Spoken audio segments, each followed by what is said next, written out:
बेलदार समाज व भटके मुक्त जमाती भाई भी मोर्चा द्वारा आंदोलन किया जा रहा है। हम इनसे जानते हैं कि यह क्या क्या मुद्दा लेके इस आंदोलन में आए। विमुक्त भटक्यांचे 65 वर्षापासून सर्व प्रश्न थांबून आहे। अजूनपर्यंत शासनावर जवळजवळ नागपूर विधान भवनावरच जवळजवळ 13 ते 13 मोर्चे झाले आहे, तरी अजूनपर्यंत त्यांनी दखल घेतली नाही। एकही विमुक्त भटक्यांचे प्रश्न सुटत नाही। त्यांनी या शासनाने तर असं चालू केलं, बंजाऱ्याच्यावर अलग प्रश्न सोडायचे, धनगराच्या अलग जातीमध्ये झगडे लावायचे धंदे केले।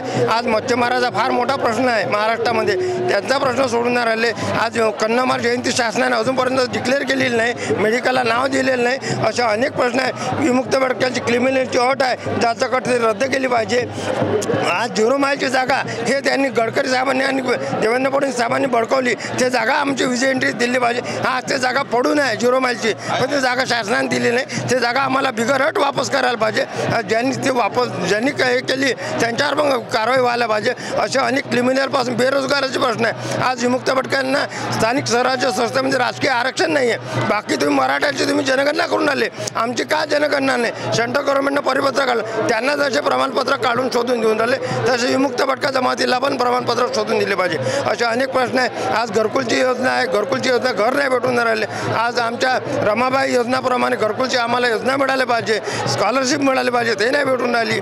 आणि विद्यार्थीपासून वंचित आहे। आणि भोई समाजापासून विमुक्त भटका, बेलदार समाजापासून सर्व समाज विमुक्त भटका समाजातले वंचित आहे। आणि जाती म्हणजे झगडे या गव्हर्नमेंटनं लावले, हे जातीमध्ये लावायला नाही पाहिजे। कालच जयंत पाटलांनी हे बघा पत्र बघा, कालच जयंत पाटलांनी पत्र पाठवलं मुख्यमंत्र्यांना का लवकरात लवकर मिटिंग लावावी, विमुक्त भटक्यांची संयुक्त मिटिंग घ्यावी। पण अजूनपर्यंत शासन दखल घेत नाही, एकनाथ शिंदे पण दखल घेत नाही। तर त्यांनी दखल घ्यावी, नाही तर 10 जानेवारीपासून मी स्वतः संविधान चौकात आमरण उपोषणाला बसणार आहे। त्यांचे मराठ्यांचे जसे बसते तसे आम्ही विजय एंटीवाले बसू आणि पहिल्यांदा मी आमरण उपोषण बसून चालू करणार आहे। धीवर समाज देशामध्ये सर्वात मागासलेला समाज असून आपल्या समाजाला STची सवलत द्यायला पाहिजे। त्या ST कॅटेगरीमध्ये टाकून हा OBC मागासवर्गीय सर्व देशामध्ये कानाकोपऱ्यामध्ये मच्छीमार करत असलेला समाज हा वरतो उंचवावा, यासाठी आमची सर्व धीवर समाजाच्या वतीने मागणी आहे। आणि मुलांसाठी फक्त प्राथमिक शिक्षणाची आश्रम म्हणजे त्यांची राहण्याची सोय आहे, परंतु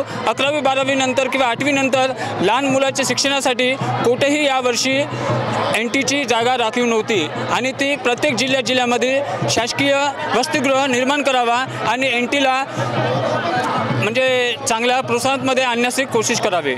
सर, यह आंदोलन आप कितने सालों से कर रहे हैं? 13 साल हो गए। 13वी हे आजची आमची हे 10 ते 20 वर्षापासून चालू आहे। पण 13वी विधानसभेवर हा मोर्चा आमचा आणि प्रत्येक तहसीलमध्ये पण आम्ही मोर्चे काढलेले 65 मोर्चे काढून चुकलो आहे विदर्भात। अजूनपर्यंत शासनाने दखल घेतलेली नाही। पक्ष लागते प्रश्नावर, त्याचं उत्तर पण भेटत नाही, काहीच लक्षवेधी पण लागत नाही। और इस मुद्दे को विधान भवन में कितनी बार रखी गई है? विधान भवन में कम से कम 4 बार रखी गई है। 2 बार तो जयंत पाटीलनेच रखी आहे। विधानसभा में एलिकू लक्षवेधी लावल्या, पण त्याचं उत्तर लक्षवेधी पण लावू दिले नाही विधानसभा अध्यक्षानं। आणि विजय एंट्रीच्या प्रश्नावर सहसा लक्षवेधी येऊ देत नाही, असा आमचा आरोप आहे गव्हर्नमेंटवर। का गव्हर्नमेंट हे बाकीच्या प्रश्नावर लक्षवेधी तुम्ही मान्य करता, विजय एंट्रीची काय नाही, विजय एंट्रीच्या प्रश्नाला काय नाही। तुम्ही एक स्वतः साधी मिटिंग पण लावते विजय एंट्री, संयुक्त लावायला मिटिंग का लावायची?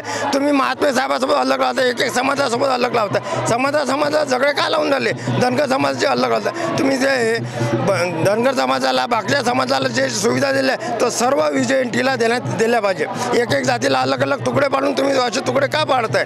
त्यामुळे या शासनाचा मी निषेध करतो। आणि या शासनानं गडकरी साहेबराव का देवेंद्र फडणवीस राव का एकनाथ शिंदेराव यांनी लवकरात लवकर मिटिंग करून विमुक्त भटक्यांना न्याय दिला पाहिजे। तो देखा आपने किस तरीके से बोला है कि उन्हें NT समाज से ST समाज में नियुक्ति की जाए। ऐसे इन खबरों के लिए देखते रहिए महाराष्ट्र TV 24। कैमरामैन प्रवीण के साथ मैं अभिषेक दुबे, नागपुर।